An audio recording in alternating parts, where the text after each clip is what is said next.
संस्था के राष्ट्रीय संगठन मंत्री श्री बृजन पाल सिंह जी, मंच पर उपस्थित श्री संगठन मंत्री गोपाल उपाध्याय जी, हमारे सहयोगी अनिल कुमार जी जो एमडी जल निगम और सचिव नगर विकास है, जिलाधिकारी सूर्यपाल गंगवार जी, मेजर जनरल संजय पुरी जी, ब्रिगेडियर रवि कपूर जी, श्रीमती सची सिंह जी जो कि इस पूरे कार्यक्रम की संयोजिका है और जिन्होंने शुरुआत में अपने सारे आप सबसे अनुभव शेयर किया, मंच पर उपस्थित तमाम सम्मानित महानुभावगण, आज के इस प्रातः कार्यक्रम में उपस्थित सभी सम्मानित साथियों, देवियों, सज्जनों, प्यारे बच्चों,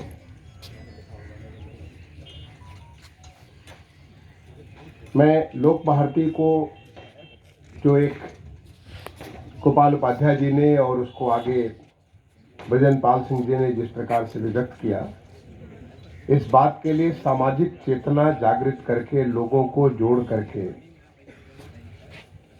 आदि गंगा मां गोमती को यहाँ पे एक स्वच्छ रूप देने का जो प्रयास किया जा रहा है, उसके लिए भूरी भूरी प्रशंसा करता हूं।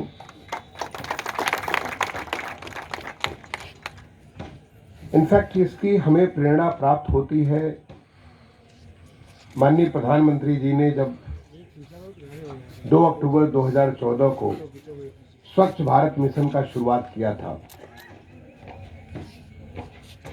और आप देख रहे होंगे कि कैसे पिछले 8 साल में हमारा देश देखते देखते, ऐसा नहीं कि हम चरम पर पहुंच चुके हैं, लेकिन इतना परिवर्तन हो चुका है कि शायद आप अपने आप को अगर 8 साढ़े 8 साल पीछे ले जाएं और आज आप देखें तो उसमें कोई तुलना नहीं। हमारे सारे शहर, हमारे सारे गांव कितने स्वच्छ हुए। मुझे सौभाग्य प्राप्त था जिस समय माननीय प्रधानमंत्री जी राजपथ पर इस मिशन का शुभारंभ कर रहे थे। उस कार्यक्रम का संयोजक मैं ही था, मैं एज एडिशनल सेक्रेटरी उस कार्यक्रम को पूरा आयोजित किया था। वहां पे माननीय प्रधानमंत्री जी ने बहुत बड़ी बात कही थी और उन्होंने बार बार इस चीज को दोहराया है, हर मंच से दोहराया है कि जो ये मिशन है, ये मिशन सरकार का कार्यक्रम नहीं है, ये सरकार की कोई योजना नहीं है, सरकार का कोई प्रोजेक्ट नहीं है, परियोजना नहीं है, बल्कि ये जनता का कार्यक्रम है। और जनता जिस दिन इस बात से जुड़ जाएगी, जब ये एक जन आंदोलन का रूप लेगा, तो दुनिया की कोई भी ताकत हमारे देश को स्वच्छ रहने से नहीं बचा सकती। और हमने सीखा माननीय प्रधानमंत्री जी से, वही नहीं बल्कि जितने भी कार्यक्रम हुए, हर कार्यक्रम को उन्होंने जनता के साथ जोड़ करके आखिरकार जनता ही उसका लाभ मिलती है। अगर यहाँ पे जैसे अभी सुबह सुबह जब हम लोग यहाँ पे आए प्रातः, तो मुझे इस बात का अंदेशा भी नहीं था कि यहाँ पे इतनी सारी गंदगी यहाँ पे पड़ी होगी। जब नदी में से निकल करके राय साहब अंदर घुस करके निकालना प्रारंभ किए, तो वहाँ पे तमाम सारी मूर्तियाँ, कपड़े और भी बहुत सारी चीज़ें उसके अंदर से निकालना प्रारंभ किया। सोचिए तब, जबकि आप ऑलरेडी साफ कर चुके हैं। जब ये साफ नहीं होगा तो उस समय क्या हालत रही होगी, आप विश्वास कर सकते हैं। सची सिंह जी जो बयान कर रही थी, जिस बात का यहाँ पे आप सबसे बता रही थी अपने अनुभव, पिछले 4 महीने से जब से इस कार्य में लगी हुई है कि किस प्रकार से उन्होंने काम किया। सोचिए कि कितनी गंदी थी ये नदी, जिसका हम आचमन करते हैं, जिसको हम प्रणाम करते हैं, जब हम पूजा करते हैं। छठ पूजा तो एक होती है, बट हमारा हर पूजा जल के साथ होता है। जल से हमारा जीवन है, और उस जल को जो आदि काल से ही चले आ रहा है, आदि गंगा, जिसका वर्णन हमारे पुराणों में हो रखा है, उस जल को हमने किस दशा में डाल दिया है, जो हमारे लिए, ये हम अपने शरीर को ही सोचिए कि हमारे शरीर को कितने गंदे स्थिति में हम पहुंचा चुके हैं। तो ये किसी सरकारी कार्यक्रम से, अगर सरकारी कार्यक्रम होता, आपने बहुत बढ़िया बात कहा, बृजन पाल सिंह जी ने जो बात कही कि सरकारी कार्यक्रम होता है, कूड़े का ढेर, अगले दिन पर्यटन का केंद्र बन जाता है, कोई शक नहीं है।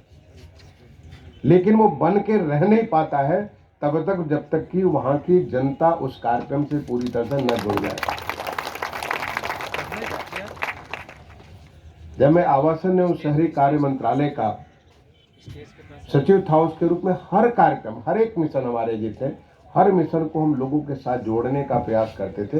लोग जब जुड़ेंगे तो उसमें स्थायित्व तो मिलेगा। केवल एक बार काम नहीं करना है, एक बार आप यहाँ पे वृक्षारोपण कर दें, यहाँ पे इसकी सफाई कर दें, आप आकर के 3 महीने के बाद देखिए वापस जैसा था वैसा पहुंच जाता है। इसलिए जनता को इस कार्य के साथ जोड़ो, जनता को इस भाव के साथ जोड़ने की जरूरत है कि ये हमारा अपना काम है।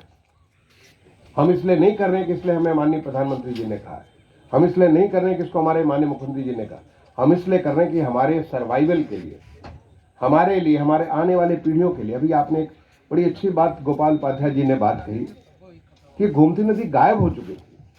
अभी हाल में मैं अयोध्या गया था। अयोध्या में एक नदी करीब 46 किलोमीटर की, जो प्राचीन ग्रंथों में हमारा उसका सरजू जी के साथ वर्णन होता है, मैं नाम तो भूल रहा हूँ उस नदी का, बस वो नदी जो है वो नदी गायब हो चुकी, लेकिन वो वापस फिर से आ गई है। उसी प्रकार से जो धारा थी, जो नदी में पानी था, वो सारा फिर से वापस आ चुका है। आज उत्तर प्रदेश में बहुत सारी नदियां वापस आ चुकी हैं, और नदियां वापस इसलिए नहीं आई हैं कि उसमें सरकार का कार्यक्रम था। सरकार का कार्यक्रम था जरूर, सरकार भी उसके साथ, हमारे माननीय मुख्यमंत्री जी के नेतृत्व में जो पूरे प्रदेश में, मुझे ख्याल है जब मैं एडिशनल सेक्रेटरी के तौर पे इसी राज्य में, उत्तर प्रदेश राज्य से मैं जब 2014 के बाद कोशिश करता था तो स्वच्छता के बारे में मजाक उड़ता था, कैसे सब कुछ हो पाएगा। लेकिन 2017 के बाद जब माननीय मुख्यमंत्री जी ने यहाँ का कार्यभार ग्रहण किया, उसके बाद से जिस तेजी से उत्तर प्रदेश का विकास हुआ, जहाँ उत्तर प्रदेश सबसे नीचे, जो हमारे जितने राज्य हैं, राज्यों में सबसे पीछे हुआ करता था स्वच्छ सर्वेक्षण में, वो अब वहाँ पे टॉप 5 में आने लगा। और अब हम प्रयास करें कि हम टॉप में पहुंचे। ये हमारी कोशिश है। इस स्वच्छ सर्वेक्षण जो कि एक मानक है, उसमें बहुत आगे बढ़े। और वो तब संभव हुआ इसलिए नहीं कि सरकारी लोग प्रयास ज़्यादा करने लगे, बल्कि सरकारी लोग लोगों के साथ जुड़ करके उस काम को करने लगे हैं। जब लोग इस बात को स्वीकार कर लेंगे तो उसके बाद कोई दुनिया की ताकत इसको रोक नहीं सकती। एक बार माननीय प्रधानमंत्री जी ने एक कार्यक्रम था, उसमें उन्होंने कहा था कि चाहे 100 गांधी जी आ जाए, जो गांधी जी पूरी स्वच्छ भारत मिशन की प्रेरणा है, जिन्होंने राजनीतिक आज़ादी से बड़ी स्वच्छता को महत्व दिया। उन्होंने जब 1916 का उनका भाषण देखिए, उन्होंने राजनीतिक स्वतंत्रता बाद में, पहले स्वच्छता को उन्होंने महत्व दिया। अगर कहें कि 100 गांधी आ जाए या 1000 मोदी आ जाए, ये मैं उनके बयान को भी रिपीट कर रहा हूँ, आप गूगल करके देख सकते हैं, 100 गांधी आ जाए, 1000 मोदी आ जाए, लेकिन देश साफ नहीं हो सकता है। लेकिन जिस दिन हमारे देश के 125 करोड़ लोगों ने तय कर लिया कि हमें साफ रहना है, दुनिया की कोई ताकत इसको नहीं रोक सकती। ये लोगों की ताकत है, और इस ताकत को करने के लिए जो लोग भारतीय ने कार्य किया है, बड़ा सराहनीय कार्य किया है कि आपने लोगों को जोड़ा है। अब आपने विधु जी एक वैज्ञानिक हैं यहाँ पे NPRI में, ऐसे जो तमाम सारे लोगों को आपने जोड़ा, जनता को जोड़ा, और लोगों को जोड़ने की जरूरत है। जो हमारा नगर साफ रहेगा, अगर नगर साफ होगा तो किसको फायदा होगा? नगर वासियों को फायदा होगा। आपकी गंदगी से वहां पे तमाम सारी बीमारियां, तमाम सारे आपके उटपटांग खर्च बढ़ने लग जाते हैं। आप घर के अंदर जब रहते हैं, आप किसी के घर में जाइए, बाहर कूड़ा होगा, लेकिन जब अंदर आप जाएं तो बहुत बढ़िया स्वच्छ वातावरण मिलेगा। आप जब बाहर से निकलते हैं तो सबसे पहला दर्शन तो आपको बाहर का ही होता है। क्या आप बाहर स्वच्छ नहीं रख सकते? क्या बाहर आप हरा भरा नहीं रख सकते? और आज लोग रखने लगे। आज कोई बाहर कूड़ा फेंकता तो उसको लोग देखते हैं क्यों कूड़ा फेंका है। ऐसे ही जो हमारे नदी का है, क्योंकि ये नदी के बारे में जो हमारा नमामि गंगे कार्यक्रम जो माननीय प्रधानमंत्री ने शुरुआत किया, वो नमामि गंगे नहीं बल्कि सारी नदियों को स्वच्छ और अविरल करने का प्रयास था। और आज सभी जगह पूरे देश भर में ये कार्यक्रम चल रहा है। और उससे आगे इस साल जब हम आज़ादी का अमृत महोत्सव मना रहे हैं, तो एक अमृत सरोवर का कार्यक्रम, जो कि शहरों में, गांवों में जो पानी जल खत्म हो गया था, जो जल का स्तर नीचे जा रहा था, क्योंकि जल का हम संरक्षण नहीं कर रहे थे, उस जल के संरक्षण के लिए जो हमारे गाँव में, शहरों में तमाम सारे तालाब थे, तमाम सारे हमारे पॉन्ड्स थे, उनको फिर से वापस रिवाइव किया गया। और न केवल रिवाइव किया गया, बल्कि अगर आप ध्यान से देखें कि उसके बारे में एक स्ट्रेटजी है कि जब आप अमृत सरोवर बनाएंगे तो अमृत सरोवर के साथ साथ अमृत वन भी बनाएंगे, उसको एक कम्युनिटी प्लेस भी बनाएंगे, एक सामुदायिक, जिससे कि लोग वहां पे आए और अपना समय गुजारें। क्यों? ताकि लोगों की जब नज़र रहेगी, जब लोगों का उसके ऊपर सतर्कता रहेगी, तो फिर उसको दोबारा वो जो स्थिति में पहुंचा वो उस स्थिति में नहीं पहुंच सकेगा। जब हम इन चीज़ों से दूर हो गए, जब हम अपने सरोवरों से, अपने तालाबों से दूर हो गए, तो या तो लोग कब्जा करना चालू कर दिए, या तो लोग उसको कूड़ा घर बना दिए, या तो उन्होंने जितना गंदा पानी था उसको पहुंचाना चालू किया और उसमें वाटर हैसिंग, मतलब वो जलकुंभी वहाँ पे पैदा होनी चालू हो गई। और जलकुंभी नहीं, पूरा मुझे बताया कि पूरी जलकुंभी यहाँ पे भरी हुई थी। क्यों? क्योंकि इतना ऑर्गेनिक मटेरियल वहाँ पे, इतनी सारी गंदे पानी आ रहे थे, उसको वो, उसके लिए एक रिच भोजन मिल रहा था, खाने की व्यवस्था मिल रही थी। मुझे बहुत अच्छा लगा जो शशि सिंह जी ने कहा कि उन्हें देख करके जब वो पहले बार आई, लगी कि अपनी माँ की क्या हम इतनी गंदी हालत कर सकते हैं। माँ जो हमें, हमारी जननी, हमको जन्म देने वाली है, और ये तो हम सबकी जननी है, उसको हम इस हालत में देख सकते हैं। तो हम उस चीज को कैसे करें? एक सरकारी प्रयास हो रहा है।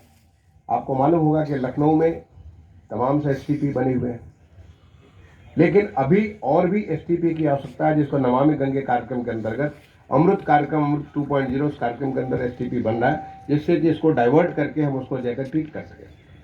लेकिन क्या हम इतना छोटा सा काम नहीं कर सकते? अभी हमारा जो है नवरात्र का त्यौहार होगा, नवरात्र प्रारंभ हो गया, कल से प्रारंभ हो गया। माँ का विसर्जन होगा, तमाम जगह जो माँ की मूर्ति लगी हुई है, और मूर्ति का जब विसर्जन होगा, लोग ला करके मूर्ति को नदी में डाल देते हैं। आप विसर्जित करिए, कहीं ऐसे करिए जिससे कि नदी जो उसका अविरल धारा है उसको न रोकने पाए, उसमें किसी प्रकार का केमिकल न पहुंचने पाए, जिससे कि उसमें जो एक जहर हो जाता है, वो जहर उसमें न पैदा होने पाए। क्या हम इस काम को कर सकते हैं? अच्छा लगा कि आपने एक अलग से तालाब बनाया, और मैं समझता हूँ निश्चित तौर पे इसको जो है इंद्रजीत जिस प्रकार, जिस एक्टिविटी के साथ, जिस तेजी के साथ लखनऊ में तमाम सारे कार्यक्रम कर रहे हैं, ऐसा पूरे लखनऊ में किया जाएगा। और मैं हर एक से अपील भी करना चाहूँगा, किसी और के लिए नहीं, आप इसलिए नहीं करिए कि मैं आपको कह रहा हूँ, आप एक बार खुद विचार करिए, सोचिए कि आप जो काम कर रहे हैं उस काम से कितना नुकसान होने वाला है। उस नुकसान से बचने के लिए हम ऐसे छोटे छोटे तालाब बना करके वहाँ पे अगर मूर्तियों का विसर्जन करें और उसको एक बार डिस्पोजल करें, तो फिर आप देखिए कि जो कितना ज़्यादा फर्क आएगा। और फिर जो इसके अंदर जो इतनी सारी गंदगी मिली, वो गंदगी नहीं मिलेगी। जो मैंने कहा कि लोगों का एक जो हमने सीखा, यहाँ पे अगर लोगों की पब्लिक आई, लोगों की सतर्क आई यहाँ पे अगर रहे, और कैसे सतर्क आई हो सकती है कि लोग यहाँ पे लगातार आए। लोग आएंगे क्यों? नदी के साथ तो, पानी के साथ तो हमारा रिश्ता बहुत वो मैके वाला रिश्ता है। जब बिटिया जो जाती शादी करके, जब अपने ससुराल जाती है, वो मैके बार बार आने का मन करता है उसको, क्योंकि वहीं उसका जड़ है, वहीं पैदा हुई है, वहीं पली बढ़ी है। क्या आपको मालूम है कि हमारे शरीर में 2/3 पानी है? हम तो पानी हैं, अगर आप देखें, देखने में हम सॉलिड लगते हैं, लेकिन हम 2/3 हम पानी हैं।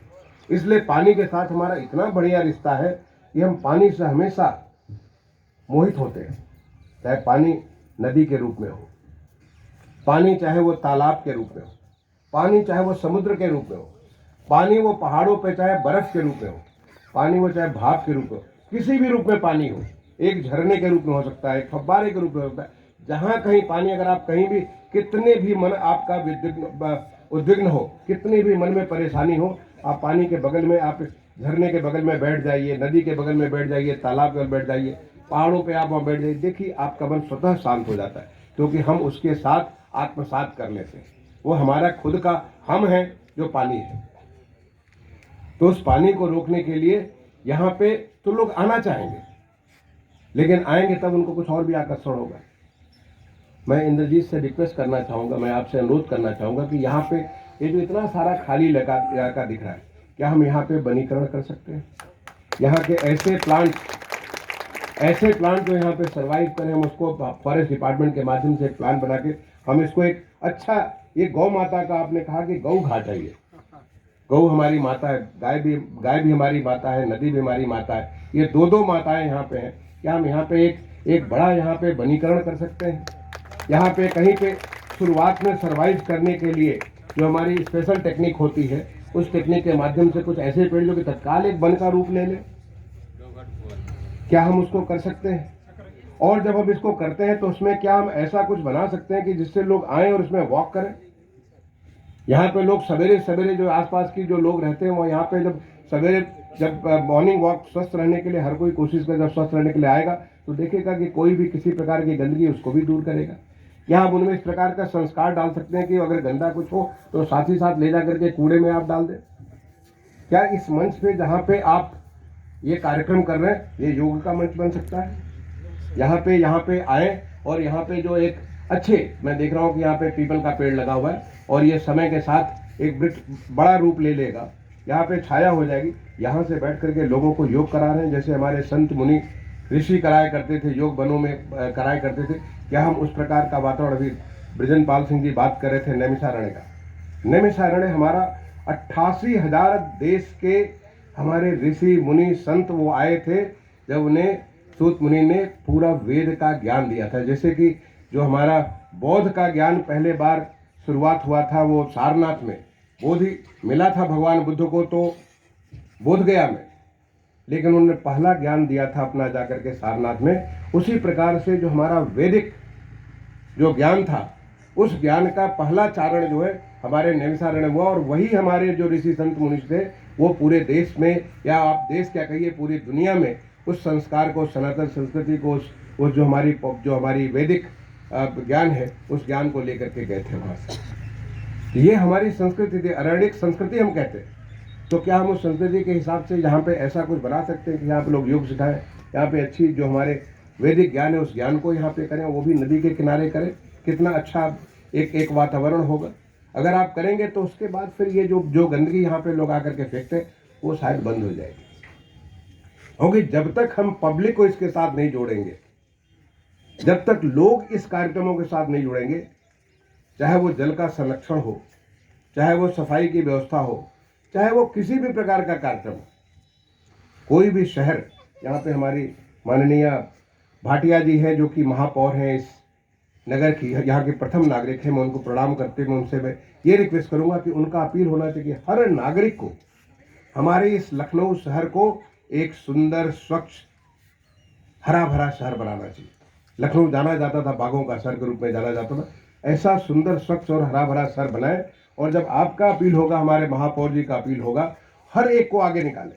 आप जहाँ भी जिस किसी कॉलोनी में रहते हैं, आप उस कॉलोनी में एक उनके बीच में, मैं इंद्रजीत से कहूँगा कैसे बना के कंपटीशन करा दीजिए, सुंदर, स्वच्छ और हरा भरा।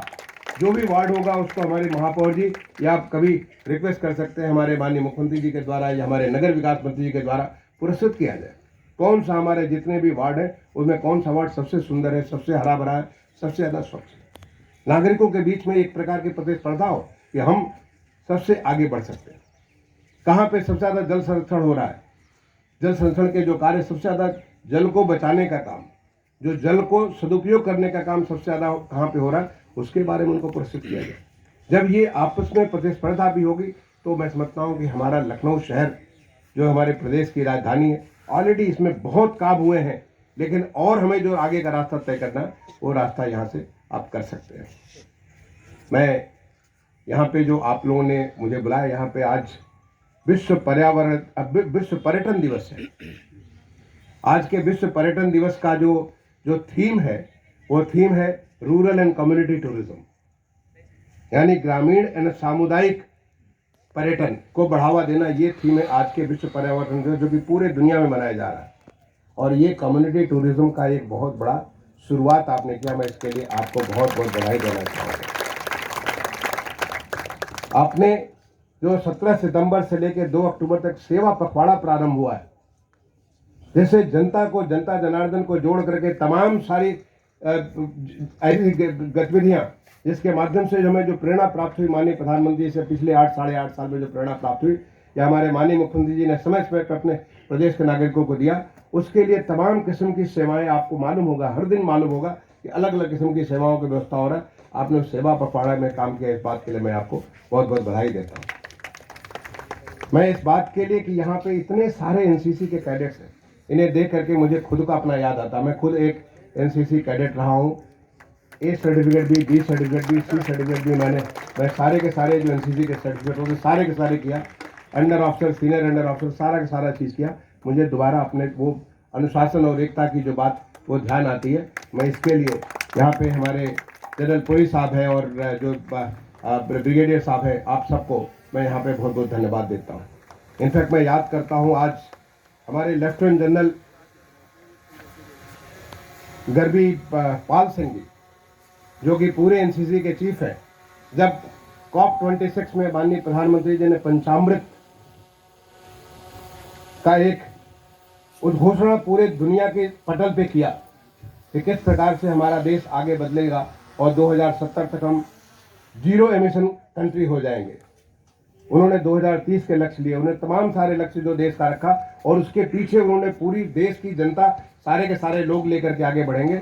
उसके बाद दिसंबर 2021 में, नवंबर में तो ये घोषणा की थी माननीय प्रधानमंत्री जी ने, और दिसंबर 2021 में लेफ्टिनेंट जनरल जब गर्बी पाल सिंह जी ने एक शुरुआत की, जिसका यहाँ पे कई सारे बच्चों ने दिखा रखा है। यहाँ पे मैं देख रहा था एक पुनीत सागर अभियान, अभी सामने नहीं दिख रहा है, पुनीत सागर अभियान अच्छा पीछे लगा हुआ है, पुनीत सागर अभियान।